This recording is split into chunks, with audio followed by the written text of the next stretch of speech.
Hello and welcome. I'm Patrick Curtis, your host and chief monkey, and this is the Wall Street Oasis podcast. Join me as I talk to some of the community's most successful and inspirational members to gain valuable insight into different career paths and life in general. Let's get to it. In this episode, member Benioff The Third shares his unlikely path from a non-target school on the East Coast to one of the top VC funds on the West Coast. We learn how he broke into investment banking at a middle market shop, why he lateralled to a bulge bracket in tech M&A, and eventually why he made the leap to VC. Listen to some great tips on how to position yourself to make a successful transition into venture capital, as well as how he got comfortable starting his own business after only 1 year in VC. Enjoy.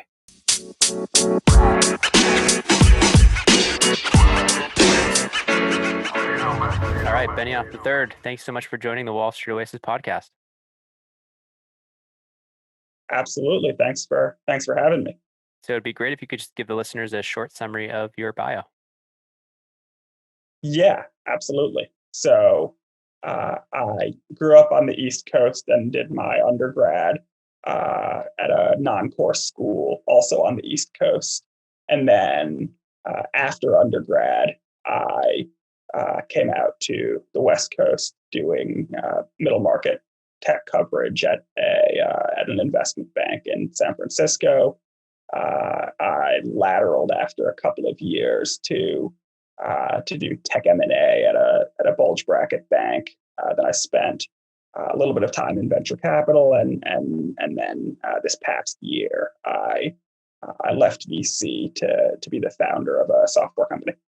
Awesome, thank you for that. So let's jump all the way back to undergrad. So was finance on the radar for you? Because it doesn't look. It doesn't look like it. It looks like it looks like you were more like STEM. Is that fair? Yes. So really, tech was on the radar early on for me. I did internships at tech companies the first couple of summers, and I got interested in the finance side of what was happening at those tech companies.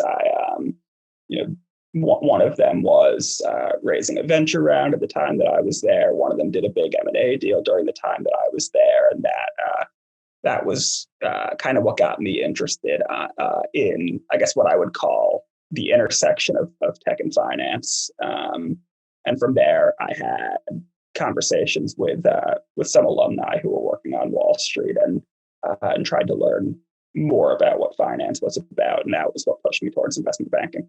Did you end up landing an internship in your junior summer then?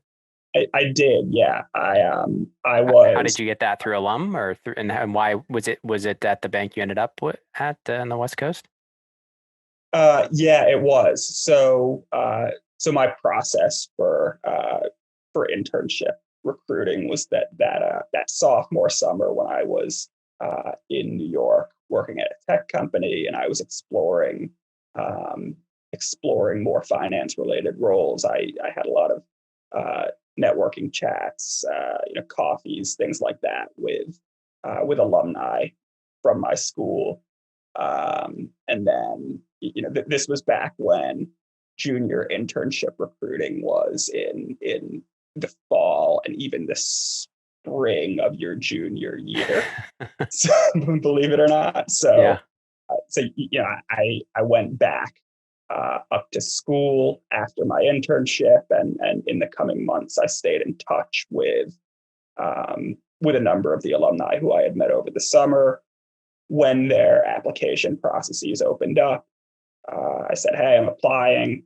Would you be willing to support my application?" And ultimately, the internship that I accepted was from it was at a bank that I had met an alumni who was working at the firm at the time. Did you meet the alums through like just general emails you got from the Career Center, or were you like on LinkedIn or using another tool? Yeah, it was a little bit more proactive than that. It was mostly through LinkedIn, and then also through one thing that was super helpful for me was other students who were 1, 2, 3 years older than myself who had Hmm. also recruited for these types of finance positions.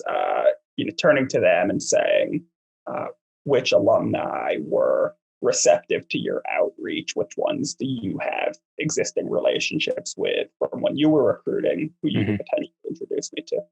Cool. And did you, was this role for the summer, was it in like a specific, was it like equity research, M&A, specific coverage group to? Yes. So the summer internship at the middle market firm at which I interned, it was generalist within the investment banking division. Okay.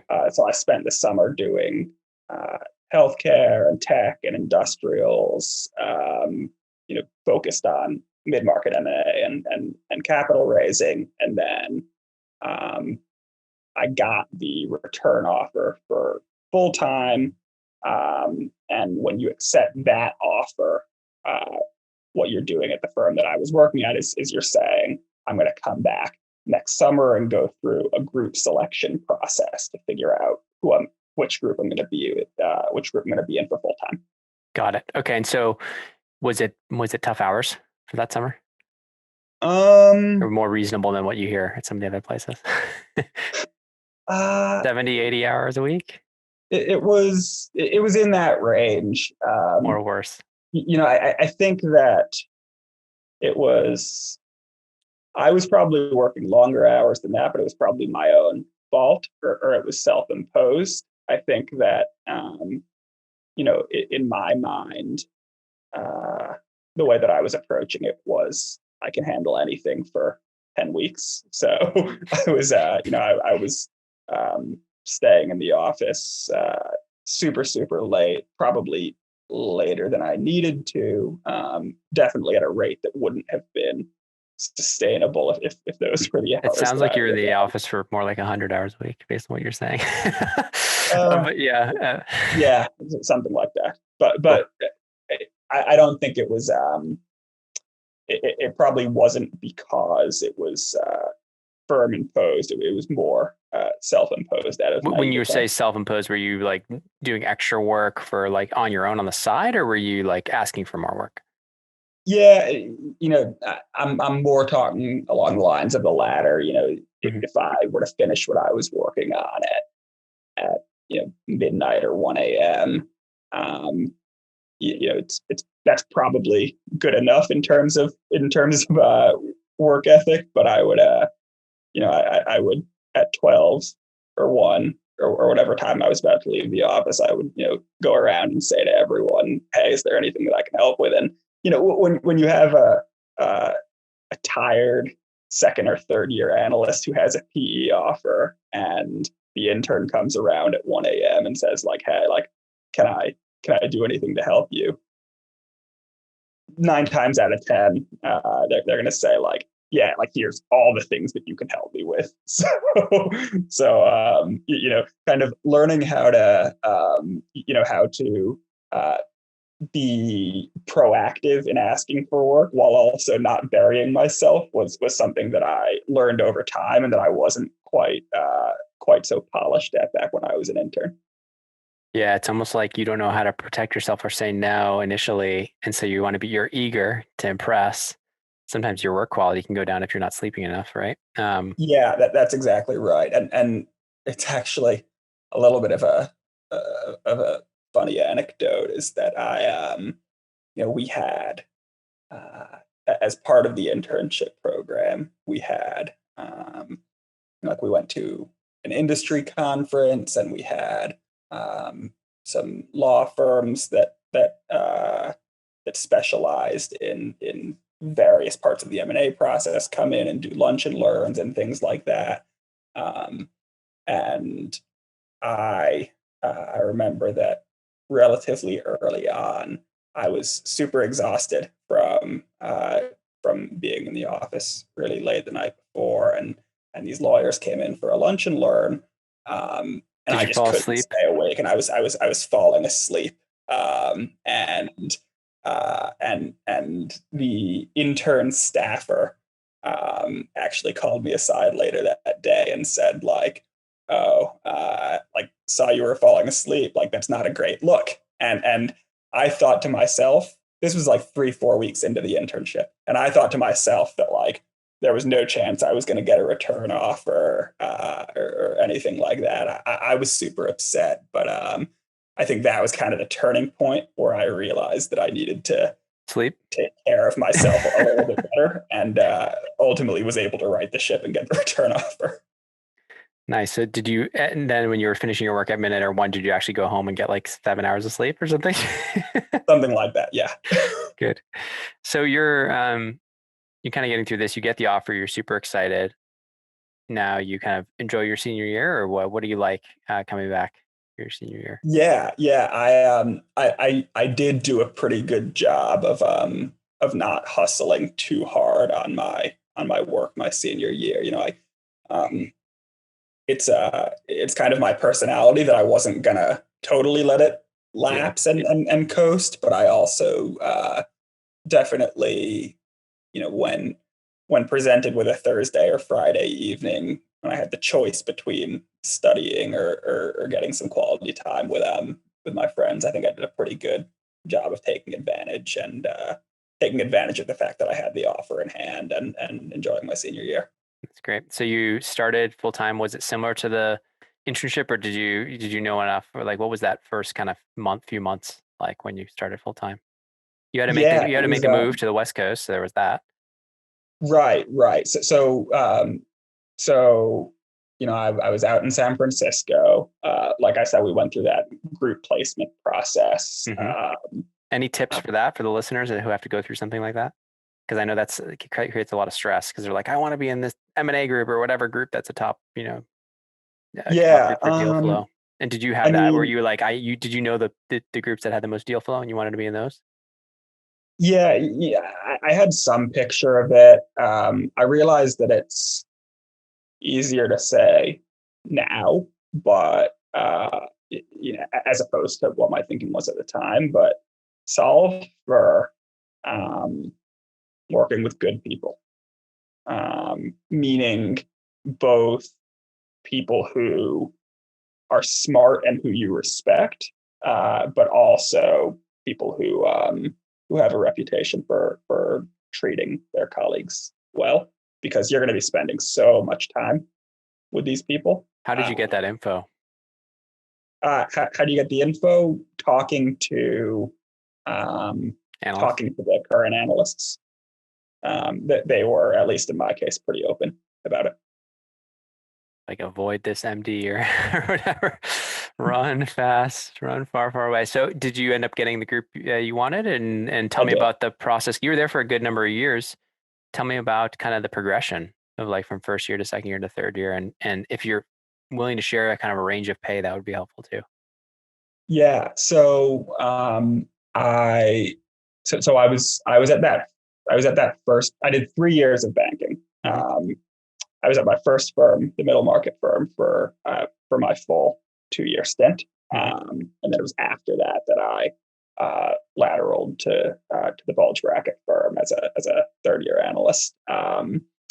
The in terms of kind of how the work changes over time, and also how like the responsibility and compensation changes over time, I'd say that as a first year, and really especially in like those first 6 months, um, most folks have a pretty good understanding of the fact that you are pretty much starting from zero. You know, even if you come from a business background or you did an internship, um, people are understanding um, of mistakes the first time that you make them, and they expect them, and really the only expectation of you, at least in my experience, was having a positive attitude and working hard and wanting to learn, Hmm. really for those first 6 months, and then I'd say that from there, typically you've you know, seen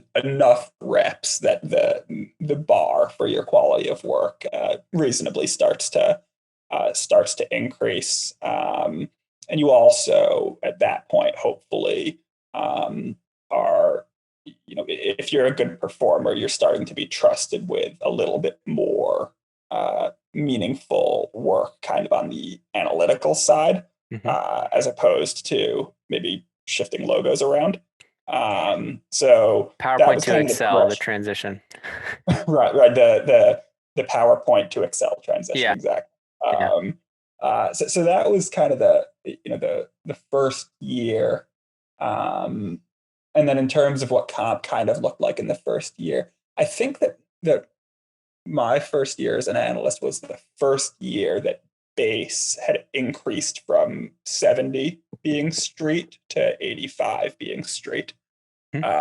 So base was 85, and bonus, and remember this is a middle market firm, bonus was about 75% of base in the top bucket.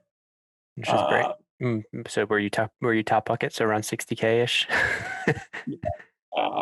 so That's that great. was That's great. That's, I mean, for middle market shop especially, that's a really good payday for one right. year out of Yeah, school. yeah, Um, it was good. clearing 140 plus the signing bonus, so you're almost clearing 150. Yep, that's right. Yeah. So that was first year, and then second year, it's a lot like a continuation of the first year, with the biggest difference being that if the step up in responsibility from the first 6 months to the second 6 months was from PowerPoint to Excel, Mm. I think that from year one to year two, the biggest step up in responsibility is that if you're a good performer, you're going to spend more time doing real day-to-day execution work with clients on the more analytical parts of the transaction. So not just doing the work in Excel and then handing it off to your associate or the VP, but actually working directly with the client Mm. on things like responding to analytical Questions. diligence requests. Were you doing that in your second year? Yes, so I started to get good experience working with clients more directly in that second year, really. And from the perspective of your of your mid-level bankers, the way that they think about it, at least in my experience, is that um, they typically want to be doing, like, your associate wants to be doing VP level work in a lot of cases. Your VP wants to be doing director or MD level work in a lot of cases. Number one, because it's more interesting, but number two, because it's good for their career progression. And in that sense, in the perfect world for them, they want to give the junior person as much responsibility as they can reasonably trust them with. Hmm. So that's kind of at least from my perspective, how you think about when you're going to get new levels of responsibility. It's really when you've proven that you can handle it. Cool. And then the pay, I assume the base was like a normal step up 85 to 90 or 95. And then the bonus probably was closer to 100% or a little under, probably Yeah, 75%. yeah, that's right. Base Yeah. stepped from 85 to 90, and bonus was a little under Yeah. 100%. Yeah. Um, And then, so what was your thought process at this point? It sounds like you're doing well at the middle market. What's your thought process of going to a larger platform, a bulge bracket, tech M&A? Was it because you wanted to get in tech M&A? Would that was still interesting you, or somebody in your ear telling you, hey, you should really go to better brand name for your resume? What kind of motivated that move, and why not just go recruit for private equity yeah, like everybody so else? Like everybody else. so a couple of things. Number one is that, and I know this may be shocking to hear for some people, but I'm the kind of crazy person who actually liked banking for the most part. It I has think its I think I found the title for the moments that episode. it's He not actually so liked great. banking. What was that? The title of the episode should be "He liked banking." He actually liked banking. Maybe. That's great. Uh, but yeah, I would say that there was some part of me, and I wasn't sure, but there was some part of me that was still considering being a career banker at that stage. Um, it wasn't something that I was set on, but I was considering it, and in terms of my rationale for making the jump, really the two main things were number one, there was some turnover at my middle market firm where I was working amongst people who I had been working directly with. Um, and it was specifically some of the people who I really respected. So that led me to consider moving. And then the other thing that was compelling for me in terms of lateraling was that as I was thinking about potentially having a longer term career in banking, it felt to me like working on larger and more complex transactions, whether in the long run I wanted to be working on large cap deals or I wanted to be working on middle market deals, at least early in my career, having that experience Yeah, makes a lot of sense would be helpful either way. for sure. So tell me about that lateral process. What was it like? So you said at the middle market, you kind of what made you think about it was you basically some of the people you most respected were kind of moving out, or there was some restructuring going on, or whatever. So kind of pick your head up. How did you start the search? How did you even go? Was it recruiters? Just go back to your LinkedIn process of let's just talk to alum, let's talk to anybody. What was it like? Yeah, so it's maybe a slightly atypical answer. I probably wouldn't We, recommend this I to like other atypical. I've done people. 160 or 170 episodes, so I like atypical. I like when I haven't heard something before. Right.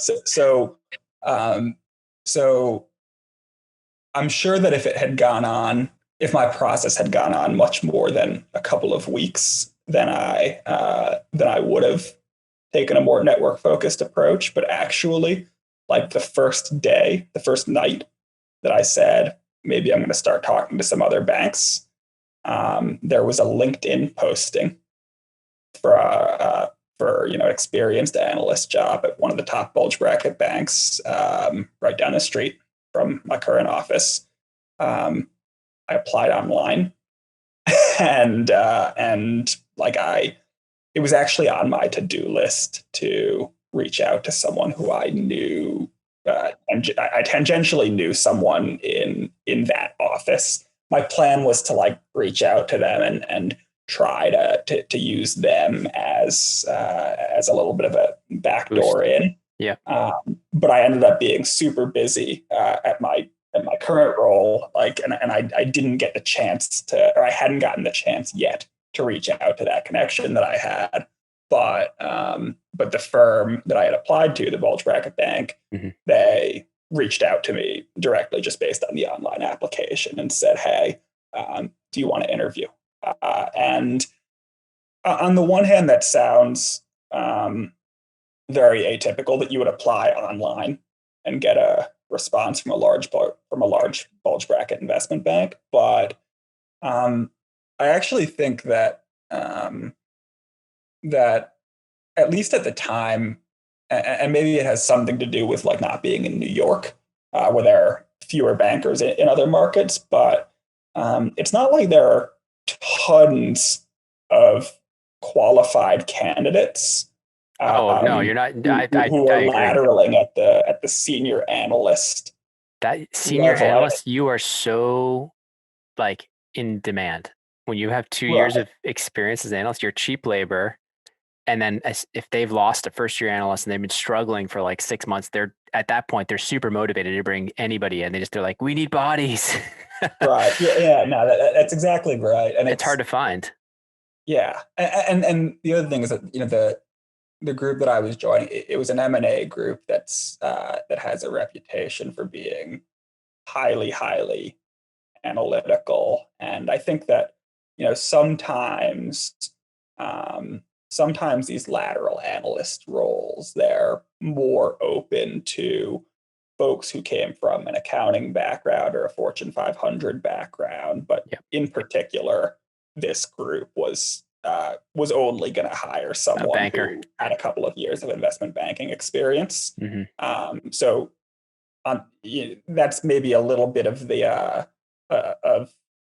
of the underrated factor that made it more likely Mhm. that someone who was applying online who really had the right background was actually going to get a call back for this opportunity. This is what I always say to people is like whatever school you go to, you ended up at you were a non-target East Coast, you went to, middle market bank, and you ended up at one of the top banks because you used the right time to lateral. And like so many people don't realize this, but they don't care what school you went to or what bank you're from, as long as you're getting some good deal reps and you can talk the talk and you're ready to work.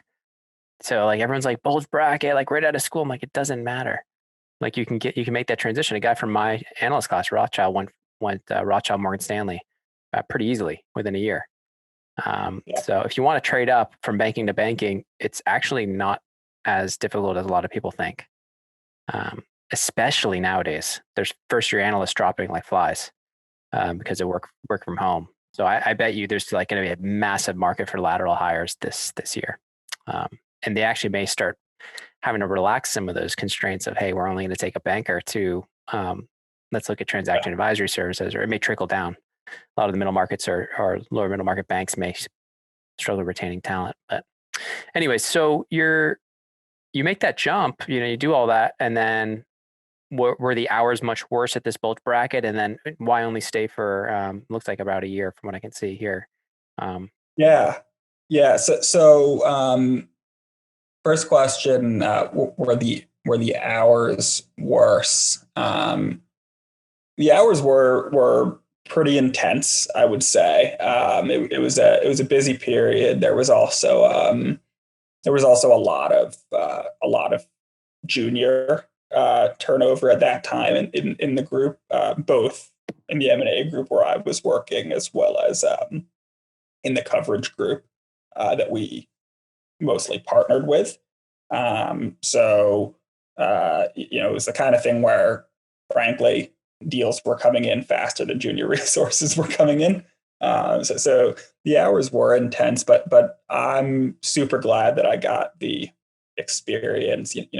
As I alluded to, part of the reason that I wanted to make the move was to get kind of more complex deal reps, work on things that had more interesting structure, work on large public company transactions, and you got that. yeah, I did get that experience. So that was Did you feel like it was almost like when you peel back the curtain, it seemed more complex than it was, and you got there, and it actually wasn't that different at the larger, um, or was it I more think complex? that uh, it it is different.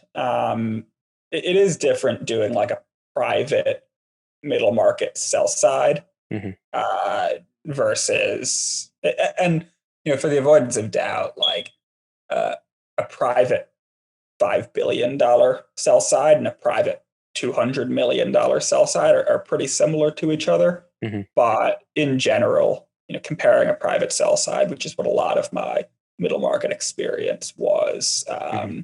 versus a public company spinoff or Yeah. a public company merger of equals. I think that uh, definitely the group that I was in, a fair bit of our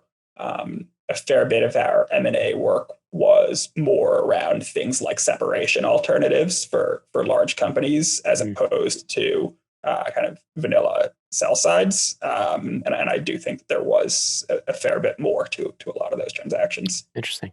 So why leave so soon from there? Yeah. And why VC? Yeah. So you know, if you recall from the start of the podcast, I my earliest career ambitions were really in tech, and I over time what I realized was that both in middle market investment banking, as well as bulge bracket investment banking, the companies that I was working with, they were largely uh, incumbents, or uh, even the ones that were challengers within the tech industry. They were really kind of on the flattening side of the innovation curve. Hmm. Um, and I don't think there's anything wrong with enjoying working with those types of companies. But for me, part of why tech is so interesting is because of the way that it can add to, or that it can increase the size of the total economic pie, if you will. So Hmm.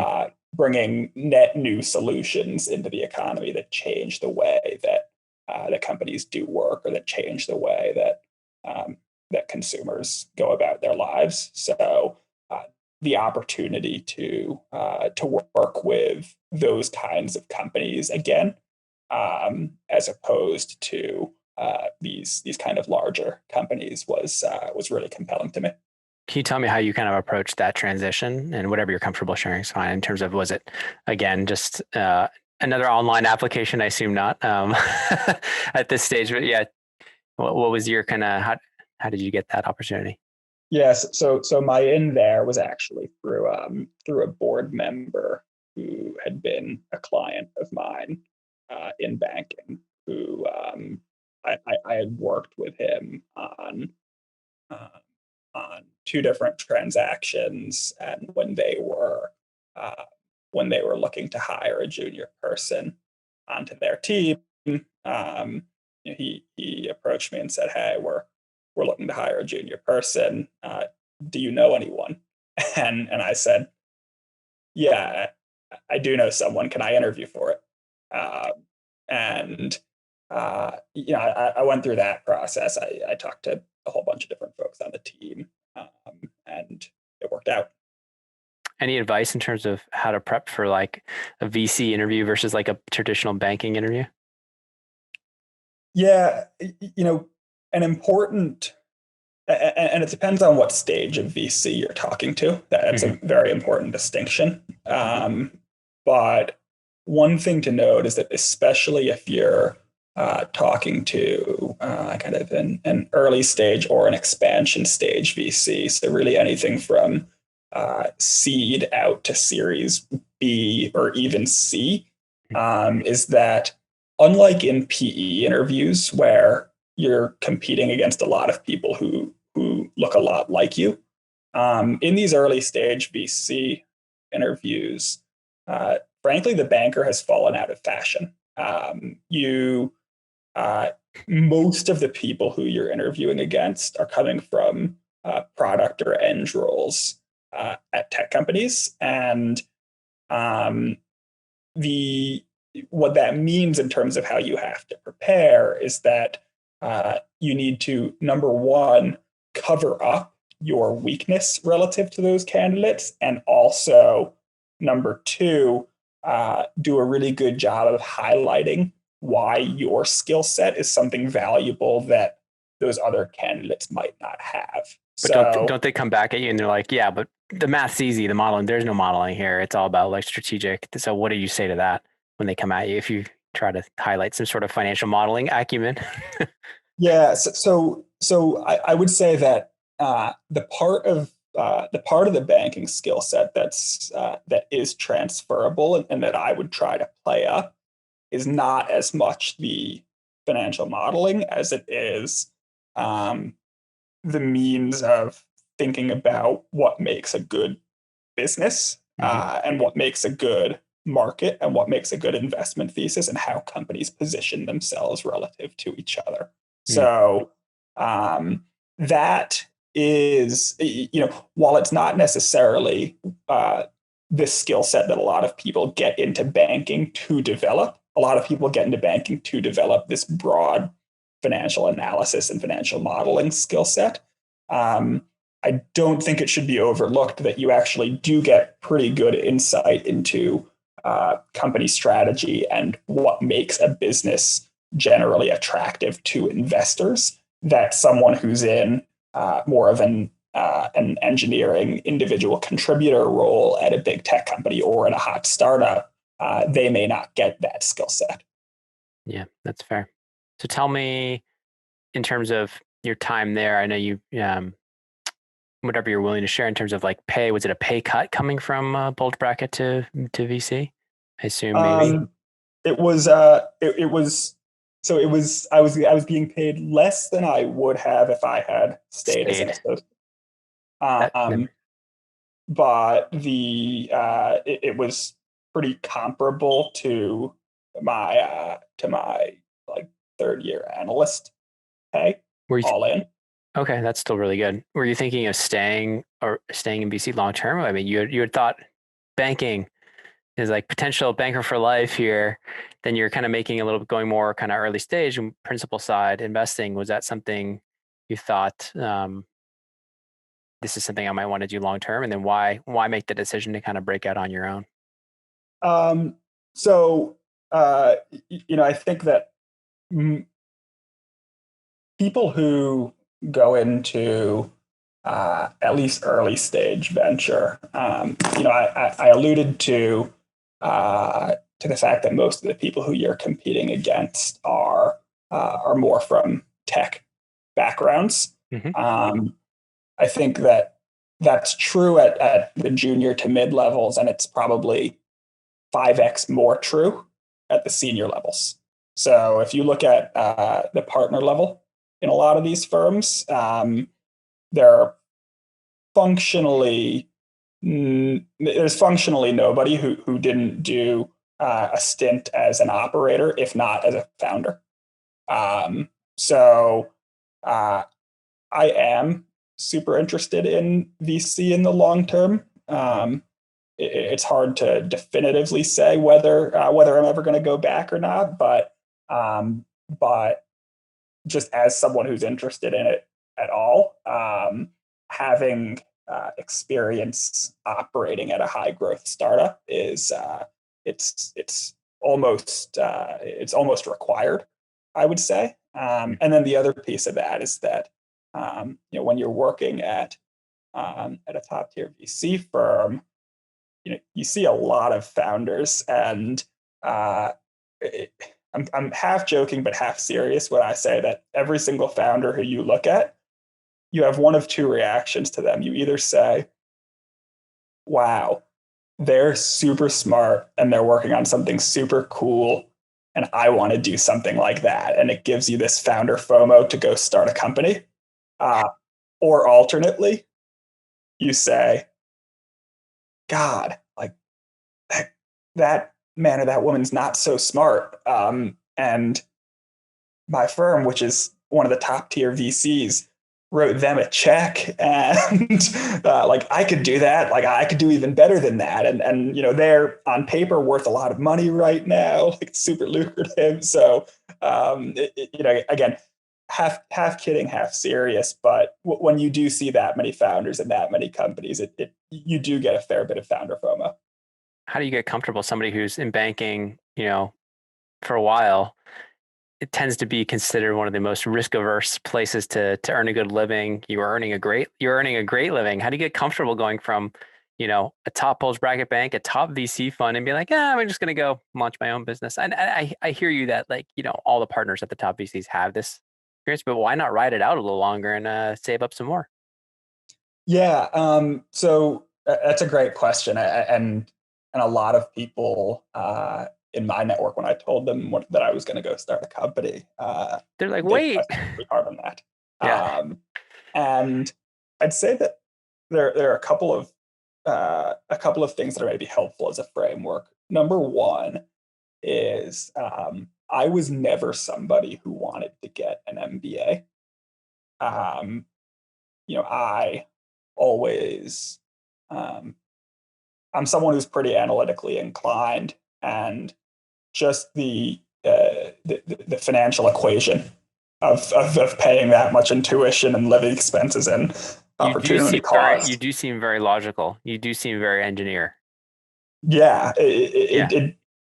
the MBA never made sense to me in Yeah. that regard. It's too soft of a degree. It's too much about like management rather than like hard analytical skills. And Yeah, yeah, I think that's a big part of it. And then and then what occurred to me as I was grappling with, am I really ready to make this jump is like, well, I've never wanted to get an MBA, but do people do things that are crazier than what I'm about to do at this stage in their life or their career from a financial perspective? And from my perspective, it was like, yes, like a lot of people who are in my cohort, they go get MBAs. And what's an MBA? An MBA is, 200K, give or take, when you combine the tuition and the living expenses. And the way that I thought about it was, if I go start a company,